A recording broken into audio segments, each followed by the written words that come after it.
G Sudhakaran സിപിഐഎമ്മിന്റെ കരുത്തെന്ന CPIM അഖിലേന്ത്യാ general secretary MA. Baby. Sudhakaran പരിഭവം പ്രകടിപ്പിച്ചതാണ്. സുധാകരനിൽ നിന്ന് മോശമായി ഒന്നും ഉണ്ടാകില്ല. സുധാകരന്റെ അനുഭവ സമ്പത്ത് സിപിഐഎം പ്രയോജനപ്പെടുത്തും. മറ്റൊന്നും നിങ്ങൾ പ്രതീക്ഷിക്കേണ്ടെന്നും എം.എ. ബേബി പറഞ്ഞു.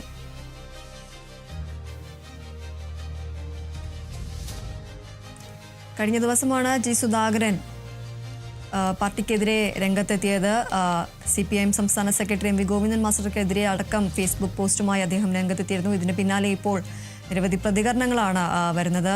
സിപിഐഎമ്മിന്റെ കരുത്താണ് ജി സുധാകരൻ എന്നതാണ് സിപിഐഎം അഖിലേന്ത്യാ ജനറൽ സെക്രട്ടറിയായ എം.എ. ബേബി പറയുന്നത്. സുധാകരൻ പരിഭവം പ്രകടിപ്പിച്ചതാണ് എന്നും സുധാകരനിൽ നിന്നും മോശമായി ഒന്നും ഉണ്ടാകില്ല എന്നും എം.എ. ബേബി പറഞ്ഞു. സുധാകരന്റെ അനുഭവ സമ്പത്ത് സിപിഐഎം പ്രയോജനപ്പെടുത്തുമെന്നും മറ്റൊന്നും നിങ്ങൾ പ്രതീക്ഷിക്കേണ്ട എന്നും എം.എ. ബേബി പറഞ്ഞു.